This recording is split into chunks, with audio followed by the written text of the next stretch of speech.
Good afternoon, and thank you for joining us for our fourth Tele-Town Hall on COVID-19. I'm Congresswoman Lori Trahan, and whether this is your first time joining us or you're returning for a second, third, or fourth, welcome. My office and I began working from home exactly 1 month ago on March 16th, and since then, we've been closely abiding by CDC guidelines on how to protect ourselves and others during this pandemic. Although our office is physically closed, we're working around the clock to assist constituents in any way we can. My team has been dutifully responding to your questions about small business relief, unemployment benefits, travel information, and more. We've partnered with local manufacturers to ramp up production of personal protective equipment, and we've helped healthcare providers in our community get the equipment and medical equipment necessary to keep their workers and patients safe.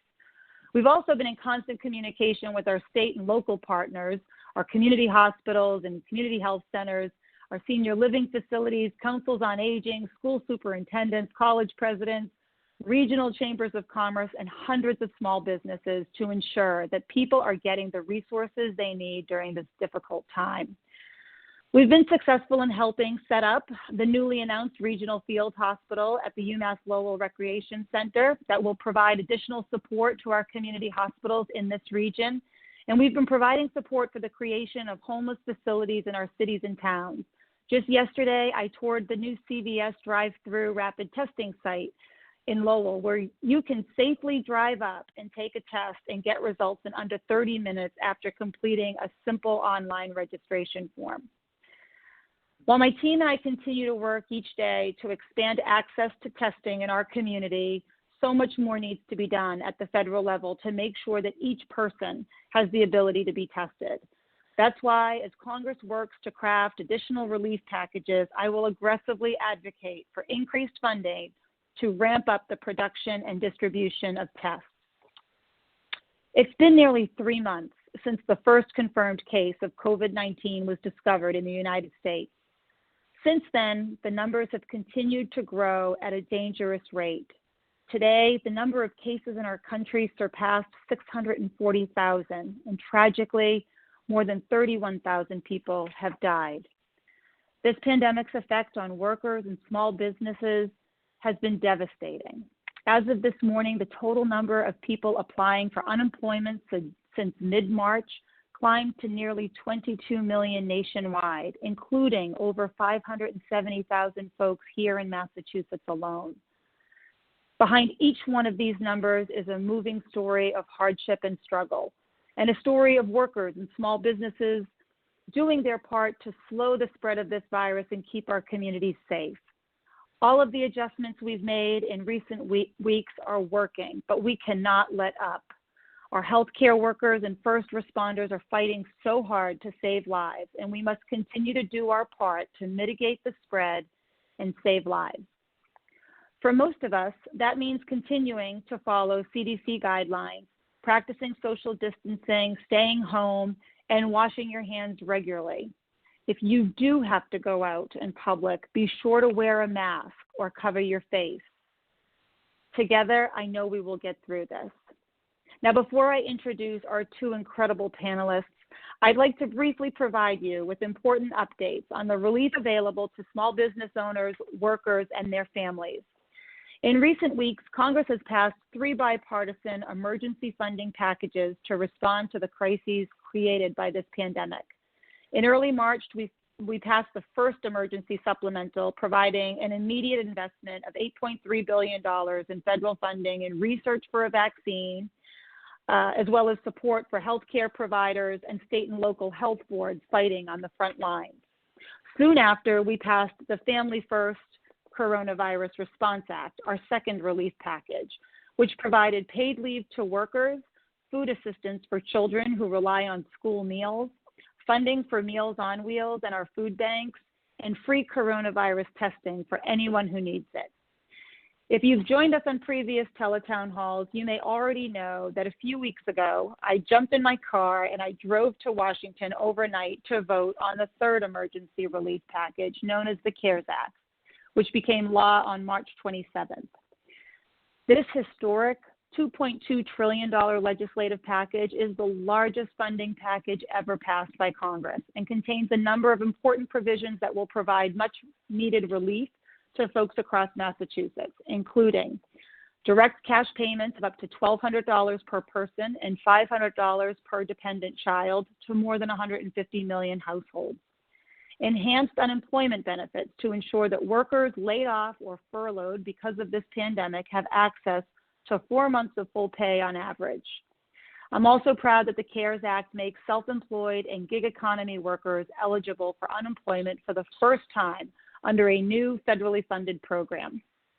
For small businesses, the CARES Act created a brand new $350 billion Paycheck Protection Program that provides loans for up to $10 million for small businesses and nonprofits to keep their workers on payroll. And it included another $10 billion for Small Business Administration grants of up to $10,000 to provide immediate relief to small businesses trying to cover their operating costs. I'm glad that as of this week, many of these benefits have been available to folks across the state, but there's no question these funds need to be replenished. The IRS began distributing the first $60 billion in direct cash payments to folks over the weekend, and they're working quickly to get everyone the payments they're eligible for. I also want to clear up any confusion around what Social Security and Social Security beneficiaries have to do to receive their payments. Despite what you may have heard, these Social Security recipients who qualify do not need to file a simple tax return to get a rebate. They will receive their payment just as they would their Social Security benefits. Earlier this week, I received an update that more than 27,000 small businesses in the state of Massachusetts have been approved for over $7 billion in Paycheck Protection Program loans to continue paying their workers. Funding from these relief packages are continuing to flow into our state on a daily basis. And as new information on these benefits available to you and your families, we rest assured that we will keep you updated. Now, I'd like to introduce our star panelists who are going to help answer your health and economic questions. Our first guest is Massachusetts Executive Office of Labor and Workforce Development Secretary Rosalind Acosta, who has been doing incredible work day and night to get many of these newly created federal programs off the ground. In her role as Secretary of Labor and Workforce Development, she leverages her passion to make the world a better place for the next generation and to ensure that workers, employers, and the unemployed have the tools and training needed to succeed in the Massachusetts economy. Prior to joining the governor's office, Secretary Acosta spent over 30 years in the banking industry and is known for her ability to drive positive performance outcomes aligned with the company's mission. I'm so glad that she could join us this afternoon to help walk us through how folks can best access the relief they need. And I'll turn it over to her now for a brief introduction. Secretary Acosta. Thank you, Congresswoman Trahan. I am very happy to be here and honored that I was invited to be on this call. And I really hope that we can answer lots of the questions we'll have today. And we know that these are really uncertain times, and our office obviously has been very, very busy making sure that we're keeping up with the volume. As the Congresswoman said, just in these last 4 weeks, we have had over 500,000 claims, initial claims. Just to put that in perspective, in a normal month, we normally have about 17,000. And the reason I want to give you that contrast is to how we really have needed to scale our workforce. Before the COVID-19, we had about 50 folks in a call center physically sitting together a couple of feet away from each other. Obviously, in this new world, that was not going to be possible to continue. So we have staffed up to about 700 folks, and all of them are working remotely to make sure that everyone stays safe. So all of these folks have been busily working on calling folks back. We've made over 100,000 callbacks over the past couple of weeks, and again, that number continues to increase as we bring and train more staff. So for all of you that are on the phone that have applied for unemployment, and perhaps have not received a call back, I really thank you for your patience. We obviously were not ready for this kind of volume. And just also wanted to let you all know that the best way to file for a UI for an unemployment application obviously is online. And then also if you run into problems, there are two ways to contact us. One is through the phone. You can call us at 877-626-6800, or you can go to our website and fill out a contact form, and we will call you back. We are constantly updating our website and our Twitter to make sure that you know. There's so many things that are changing so quickly. We want to make sure you have the latest information.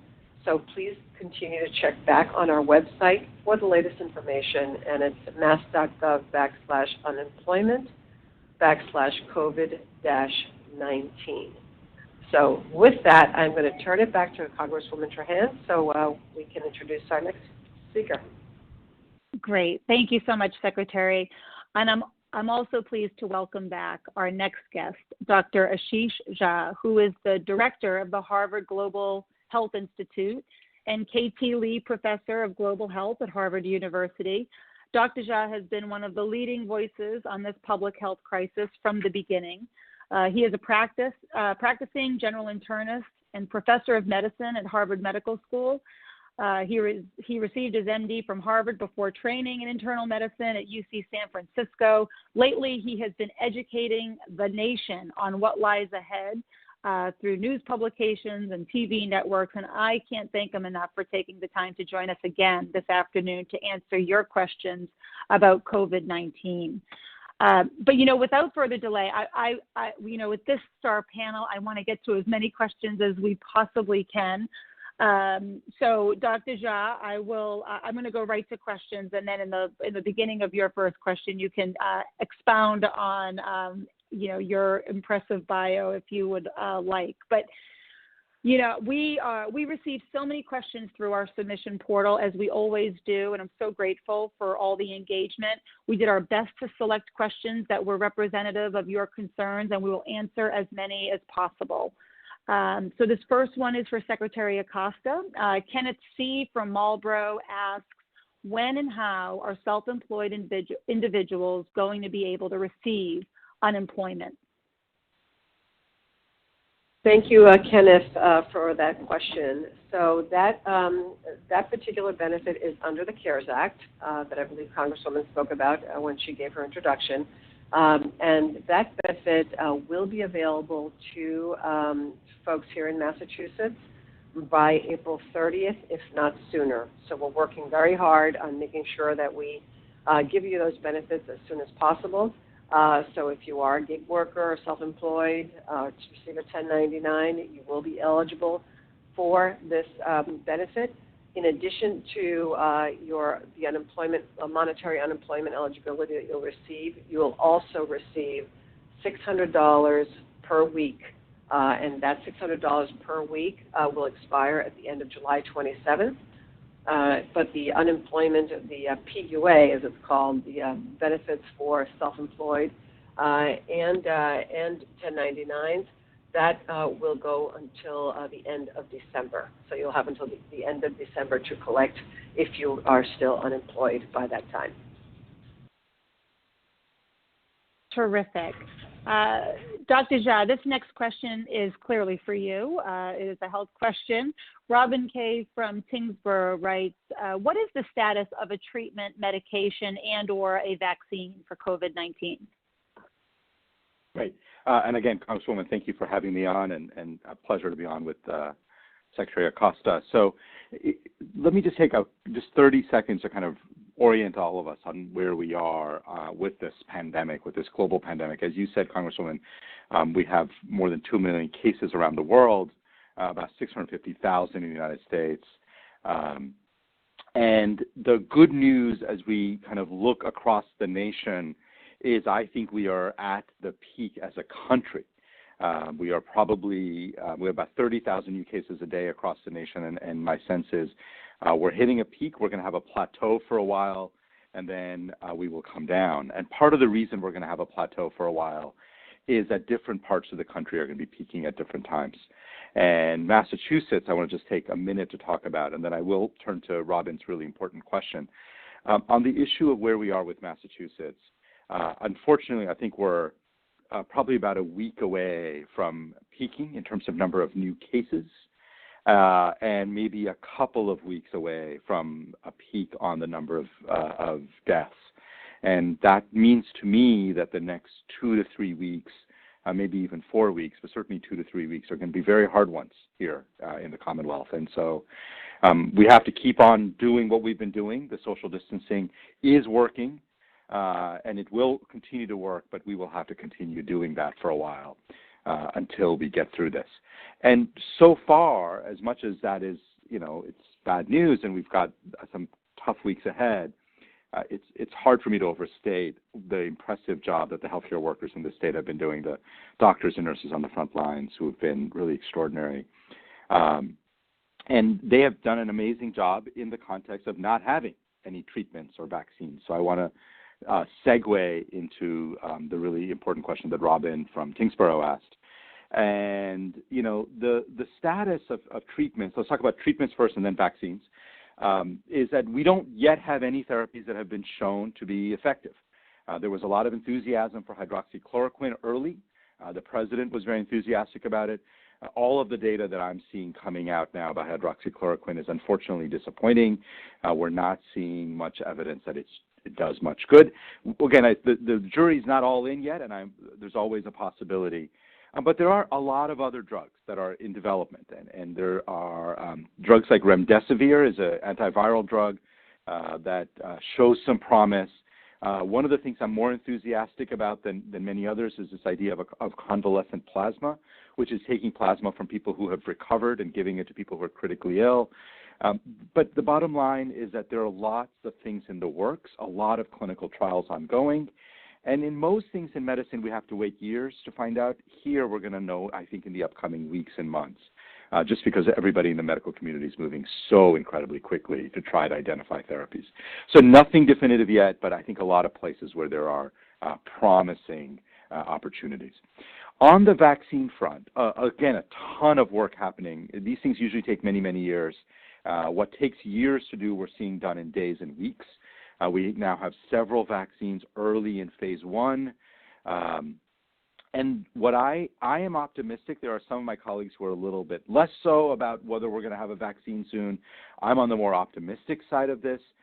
But even in my most optimistic days, I think we're 12 months away from having a vaccine that's effective and widely available. And it might be more like 18. So what I want most of people to think about is we have about a 12 to 18 month time period where we're going to be dealing with this pandemic, unless some miracle happens and we get a vaccine earlier, or it really goes badly and we end up not getting a vaccine in that time frame. But I am optimistic we will get a vaccine in that time frame. So a lot happening, and I hope that at one of these town halls in the upcoming weeks and months, I can actually give you something a bit more definitive. But there is a lot of good work happening and going on.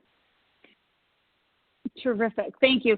And just as a follow-up, Dr. Jha, during the past 2 months, many of us have experienced symptoms similar to those of COVID-19. What is the progress on having an antibody test readily available? That's a great question. And the answer is there's been a lot of progress. So we now have a couple of tests that have gotten FDA approval, and a couple more that are under FDA approval consideration, and they'll be approved, I think, very soon. And what that means functionally is that if I wanted to go out and get an antibody test today, I probably couldn't. But it's hard to know how quickly it'll get rolled out. Do I think it'll be available in 2 to 4 weeks? I do. I do. I think in 2 to 4 weeks in large parts of the country. It doesn't mean every American will be able to go get it. But if you call your doctor in 2 weeks or 3 weeks, I'm hopeful that if you had symptoms of COVID and you want to know whether you were infected and are now have immunity, I'm hopeful that in that 2 to 4 week time period, many people will be able to get tested. And that will be helpful, and I think it'll be a really good thing. Great. Thank you so much. I know we'll talk a lot more about testing and vaccine development as the call goes on. But this next one is for me. It's from Jane B. in Hudson. She writes that her concern is what is being done to protect the grocery workers. They are on the front lines of the public every day, not just the cashiers, but those who work within the store stocking shelves. They have not been provided with masks, gloves, or sanitizer of any kind. Think about what would happen should entire stores or chains have to close. So I agree with you, Jane. Our emergency workers are at the forefront of our minds as they keep our country open. As with healthcare workers and first responders, our essential workers are on the front lines of this pandemic. And they are the ones, they're staffing our grocery stores, they're operating gas stations, cleaning and maintaining facilities. They're producing our household goods at factories, and they're delivering our mail and our packages. Without them, our country would absolutely come to a screeching halt, and they are quite literally the backbone of our economy and our response to this pandemic. And yet, many of these essential workers report working longer hours, often without adequate protective gear, as they scramble to meet heightened demand during a pandemic that has claimed too many American lives. In the absence of the administration's leadership to protect essential workers, we've worked closely with Massachusetts Health and Human Services Secretary Setters and Governor Baker's emergency manufacturing response team, and actively solicited information from manufacturers in our district with excess capacity that want to repurpose their facilities for PPE production. For instance, companies like New Balance, 99 Degrees, and Hologic have all stepped up to meet the demand for critical items like masks and gowns and testing kits. On my committee on education and labor, we've been sounding the alarms for the front line, fighting to expand the definition of who will be protected under the Occupational Safety and Health Administration, also known as OSHA, and their emergency temporary standards. And as we consider the next phase of federal funding, lawmakers have a responsibility to design a package that puts workers first, and that will include health and safety protections, adequate protective gear, robust premium wages, also known as hazard pay. It makes no sense for our workers to be risking their lives daily for little more than minimum wage. Certainly universal paid and sick leave, support for accessible, high-quality child care, and protections for collective bargaining agreements and for whistleblowers who witness unsafe working conditions and seek to address them. For essential workers, working from home and social distancing are not options. They are our everyday heroes, and we owe them this much. Okay, the next question is for Secretary Acosta. Back to you. This one is from Joseph G. from Acton. He asks, will unemployment benefits be extended an additional 13 weeks in Massachusetts as a result of the recent financial aid package approved by Congress? And if so, when will this take effect? Thank you, Congresswoman, and thank you, Joseph. These are all great questions that we're all getting. So the extension of benefits is also part of the CARES Act. There are basically three parts of that CARES Act: the $600 per week, the benefits for self-employed and 1099 workers, and the 13-week extension is the third part of that CARES Act. So that program provides up to 13 weeks of unemployment insurance benefits to anyone who has exhausted their previous unemployment benefits. And the first week that someone can be compensated for this benefit is the week beginning March 29th, 2020. And the last payable week is the week ending December 26th, 2020. So right now we have just received guidance from the federal government, from the Department of Labor, on how they'd like us to implement this program. So we are looking at that quickly to make sure that we can get that up as soon as possible. Right now, there's no action necessary on anyone's part. I would only ask that you continue looking at our website and continue looking at our Twitter. The website, again, was mass.gov/unemployment/COVID-19. And there we will continue to update when you can apply for this benefit. But remember that it is retroactive, so you won't be losing anything. So for anyone that has recently exhausted their benefits or about to exhaust their benefits, this benefit will be you will be eligible for this benefit very, very soon. Terrific. Dr. Jha, we're hearing reports that the medical manufacturing supply chain is opening up. And on that topic, Jane W. from Hudson would like to know, how are we situated in Massachusetts on PPE and ventilators? Great question, Jane. And we talked, when I mentioned earlier the incredible work that the healthcare workers are doing on the front lines. Of course, as a community and as a state and as a country, we're obligated to protect them. And on the front of PPEs, I think the good news here is I think we're going to end up avoiding the worst case scenario where you had healthcare workers really not having the protection they needed. It has not been totally straightforward. First of all, we've had a lot of stepping up by companies across the Commonwealth and across the country, but really a lot across the Commonwealth in making personal protective equipment. That's not their normal business, but that's what they're doing. I think that's helping. I'm still hearing from my colleagues on the front lines that they're having to reuse respirators and masks and gowns in a way that is really not ideal. But I think from a personal protective equipment, we're going to get through this wave. And also depends a little bit on how things go next week and the week after in terms of the number of critical patients.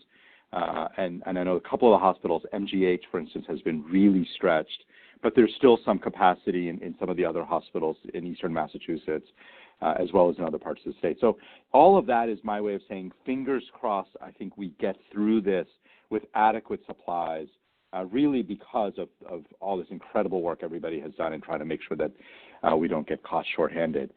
So that happens for this wave. This won't be the only wave. And so we've got to make sure that if we get through this, we don't relax too much and are ready for future waves of COVID-19, which are likely to come. Great, thank you. I know no one could even imagine the scenario that would play out if we had a shortage of ventilators. Specifically. So Christine B., similar question. Christine B. from Littleton observes that President Trump has tweeted that he will not use the Defense Production Act now. How can we pressure the executive branch to actually use the tools that Congress has provided? And Christine, each and every day, brave and dedicated doctors, nurses, physician assistants, EMTs, they show up to work on the front lines. And I think one thing that we've all found most infuriating is that in the midst of this healthcare crisis, our front line in the wealthiest country on earth had not received the protection that they needed to protect us. We have seen an unconscionable shortage in PPE like N95 masks and gloves and gowns that our healthcare workers need when testing and treating sick patients. And the CARES Act provided $1 billion for COVID-19 related production needs under the Defense Production Act, a law from 1950 designed to secure our defense supply chain. An effective response to this pandemic requires a wartime footing, and we must use the DPA to help inoculate our nation against any PPE supply shock. You may have seen my op-ed in the Lowell Sun and the Sentinel Enterprise last Thursday about the need to treat essential medical equipment as a matter of urgent national interest. Not only will domestic production stop our reliance on a foreign supply chain and protect us from the next pandemic, but it will also help create good manufacturing jobs we need to keep our economy strong in good times and in bad. Currently, my legislative team and I are working to launch a Pandemic Production Act for the 21st century that would allow the government to partner with industry like we do with our national defense and create jobs at home and help to combat future pandemic outbreaks. So thank you for the question, Christine. We've wrung out a lot of lessons this last month. Okay, Secretary Acosta, Annie C. from Andover works for a small food manufacturing company, which is considered essential. If she chose not to work because she is 66 and frankly afraid of the risk of catching COVID-19, can she qualify for unemployment? Annie has asked if she can work from home, but the answer has been no. So a great question, Annie. The last thing we want is for you to work under those conditions. So the answer is yes. You can qualify for unemployment. Very early in this crisis, Governor Baker issued some emergency regulations for unemployment. And part of those emergency regulations covered COVID-related circumstances like the one you're describing, Annie. For anyone that has applied for unemployment in the past and are familiar with unemployment, you also know that part of the requirement to qualify week after week is you must certify that you are looking for work, actively looking for work, and that you're actively available to work. Part of the emergency regulations that were put in place gave us a lot of flexibility in the department during this time to not make people look for work, because in most cases there's not a lot of work out there in the industry that people were in. And we do understand the fact there are folks that have either themselves or family members at home that might have compromised health. And we certainly don't want you to be exposed and be at risk. So those emergency regulations are here. And if you fall under the situation that Annie describes, yes, you will qualify for unemployment. And our application right now also reflects those questions. So we did change our application to reflect the fact that we're in this COVID special circumstance. So the answer is, Annie, yes, you would qualify. And if I could just add one thing, because there is one new functionality that we added to our online service that I want to make sure that your listeners are aware of. This week we launched a Spanish online application. One of the barriers we've had in the past is that our online applications only in English, but now you can apply in Spanish. It's a completely Spanish application, and you can also do it right on your phone. You do not have to have a computer to do that. So right on your phone, you can access the application in Spanish and fill that application out in Spanish. And we have a complete Spanish website also, where all of the instructions, handbooks, and all of the matters relating to the CARES Act, et cetera, have all been translated into Spanish. We also will have a Portuguese application, hopefully by the end of this week, and we're continuing to roll out applications in different languages throughout the next couple of weeks. So please look out for that. Great. That's so important. Thank you so much, Secretary. Dr. Jha, Glenn R. from Concord wants to know, and part of this you've answered, so I'm going to add a little bit to it, but your best estimate of the timing of the virus, when it will peak, when it will ebb, and given the precautions we are taking, how many people in Massachusetts will ultimately be affected? And if I could just add to that, if you could explain the importance of testing and tracking and developing the capability to trace the virus as a precursor to our reopening the economy and preparing us for the fall and beyond, that would be helpful for our listeners. Absolutely, Congresswoman. And so let me start off by the issues around timing, which I did allude to a little bit earlier, and then I'm happy to talk about testing, because I think that is the critical issue that we, despite all of the efforts, I think we're still not quite paying enough attention to, I think there's not been enough federal leadership on, let's say. So as I mentioned, Massachusetts, country, I think we're sort of at peak case now, but we're going to have peaks across the nation at different times. And so on a national level, we're really going to see a plateau for the next couple of weeks before we start seeing the number of new cases really starting to diminish. And my hope is that by mid-May, we will be well down the path of dropping number of new cases every day, and by June 1, really down to very few new cases every day. That's the hope, and that, of course, all depends on ongoing, really effective social distancing. In terms of Massachusetts, we're a little bit behind, a week or two behind New York. Of course, nothing crazy in terms of its number of cases as New York. But we are number 3 in terms of number of cases across all states in the U.S. behind New York and New Jersey. And as I suggested, I think we're a week away from peak cases, and then probably 2 weeks away from peak hospitalization and unfortunately peak death. So I don't really see much in the way of ability to open up our state until probably mid-May at the earliest, if not a little bit later than that. But we'll see how the data go. And the data have been pretty good on predicting, but they're not perfect.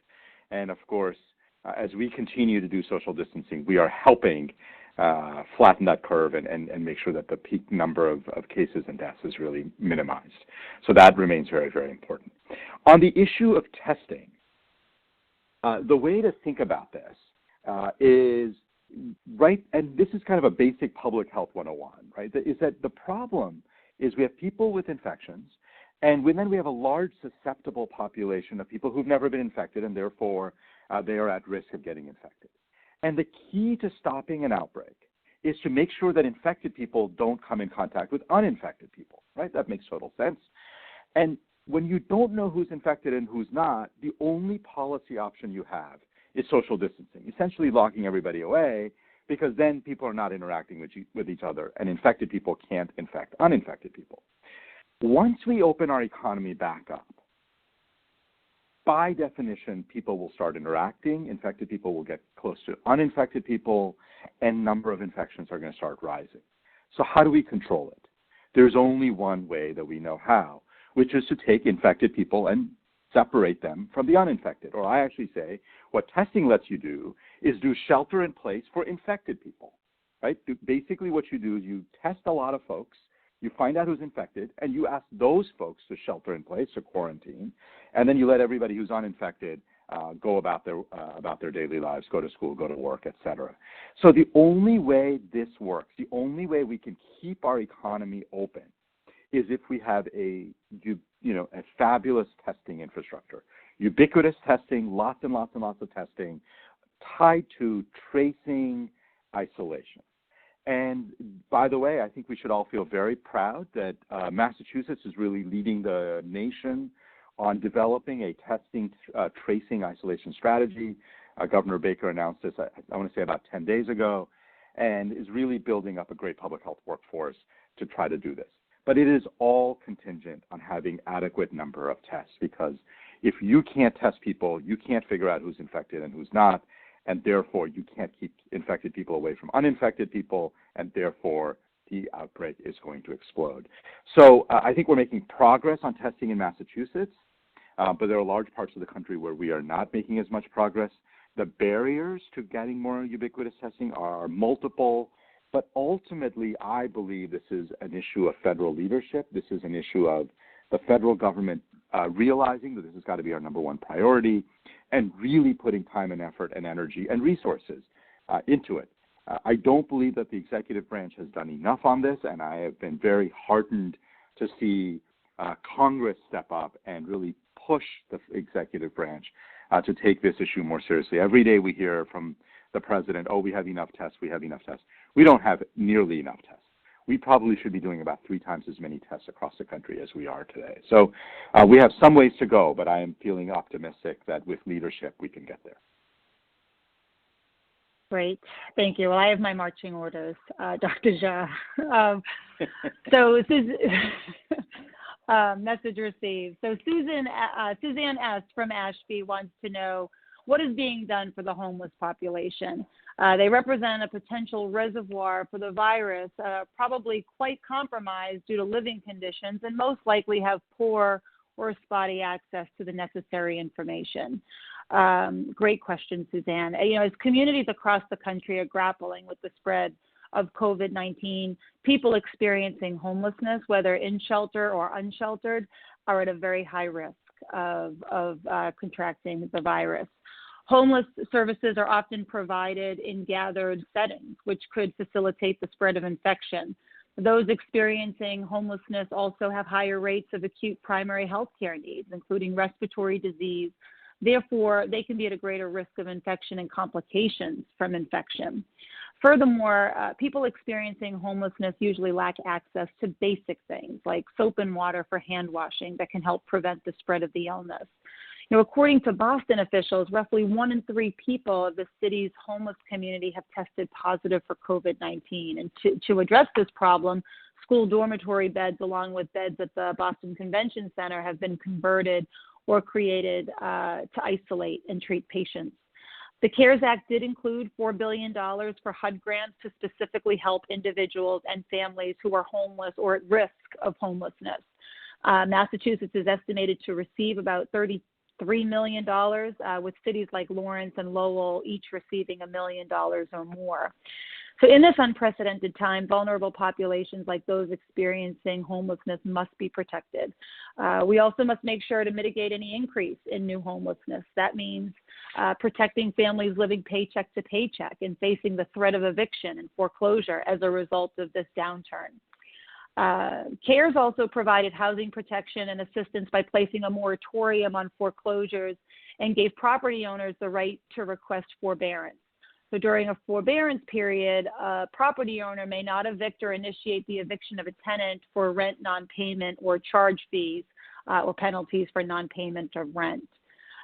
There is a common adage among housing advocates that housing is healthcare. And the coronavirus pandemic is proving that this is true today, as it always has been. So thank you for that important question, Suzanne. Okay, I think we have time for one more round of questions. Dr. Jha, we would benefit so much from your perspective on this next question from Gail B. in Dunstable. She asks, what is the plan moving forward to better address a situation like this in the future? Yeah, that is the big question, and Gail, thank you for posing it. So we obviously have to focus on getting through this pandemic, but I can assure people that this will not be the last. Hopefully we won't have a global pandemic like this anytime soon, another one, but we might. And the bottom line is that we knew a pandemic like this was coming. Anybody who's been in the public health space has known, and we've been talking about it. And it's not just the public health people. We had a federal government agency that was, or a group of, a whole plan that was developed on pandemic preparedness. There was an office created within the National Security Council to deal with pandemic preparedness. And for a variety of reasons, much of which has been laid out, that did not work out. And so what we need to do as we continue to work on this pandemic and bring it to a close and bring our society back to normal is really think about all the investments we need to make to prevent the next one. And that means I believe that it cannot be America alone. Pandemics, by definition, are global, and that means deep engagement of the U.S. Globally, including with organizations like WHO. I believe it means big investments in our scientific enterprise so we can work quickly to develop vaccines and therapies. It means big investments in our healthcare capacity to manage these kinds of things. We were really caught flat-footed on this one. The unfortunate news is we had a plan. We knew that something like this was coming, and we had a plan. We didn't execute on that plan. And I'm hoping that after we get this one behind us, the incredible pain that this one has caused, in economic costs, human costs, we really have learned our lesson and implement those things to make sure that when the next big outbreak comes, we are far, far better prepared than we have been this time. Thank you, Dr. Jha. Secretary Acosta, you are certainly best suited to answer this next question. David from Lowell asked, do I have to certify my benefits weekly once I apply? David, yes, please. That is a very, very, very common mistake that we hear about all the time. We also have been having daily town halls since March 22nd, and if anyone is interested, you can sign up on our website at mass.gov/unemployment/town hall. I apologize for constantly giving you these web directions, but we have so much information in there. So we get this question quite a bit in the town halls we've had. We've had over 190,000 folks over the last 25 days attend these town halls, and that is a common question. So what happens is that when you fill out a claim, an initial claim, that's great that you've got yourself in the system, but you have to come back every week and certify because, as I said previously, one of the requirements to receive unemployment, and remember, this is a federal program. This is not a state program. This is paid by federal dollars and employers in the state. So the qualification for getting unemployment every week is you have to tell us you're still unemployed, and you have to also let us know that in normal circumstances that you're actively looking for work and that you're available for work. Obviously, in this COVID-related time, those requirements are waived, but you still have to certify every single week. And then the other common question that we get a lot that bounces people out of of filing a successful claim is when we ask you for your employer and who you worked for. Many people will say, for example, if you work for Dunkin' Donuts, let's just say Dunkin' Donuts, and that claim would be rejected because there are so many Dunkin' Donuts throughout the state, and that's not necessarily the name of the company and the name of the owner. So please always look, if you're a W-2 worker, always look at your W-2 stub to see exactly what the employer name says. That's going to be really important to make sure that we're able to match your wages against what the employer says that you're making and what you tell us you're making. So those are two very, very common questions and common ways to get sidelined on your UI claim that then we have to go back and fix after we've spoken to you. So that's the answer to his question. Terrific. Thank you so much, Secretary Acosta. We have an important question from David W. from North Chelmsford. Rep Trahan, I'm worried about the November election and the threat the virus would have on turnout. Can you discuss what actions, if any, Congress is considering to assure those who want to vote will be able to without potentially risking their health? And this is a great question. Look, Americans should never have to choose between their health and well-being and participating in our democracy. Last week, despite Governor Evers' efforts, Wisconsin's Supreme Court rolled the dice on public health and safety by holding a traditional election amidst a global pandemic. Voters in Wisconsin were forced, against the advice of everyone in the medical community, to risk their health and that of their families to make their voices heard at the ballot box. You know, some poll workers even brought their own personal protective equipment with them to protect themselves as they tried to get voters through the polls as quickly as possible. You know, this is dangerous and it's completely unnecessary.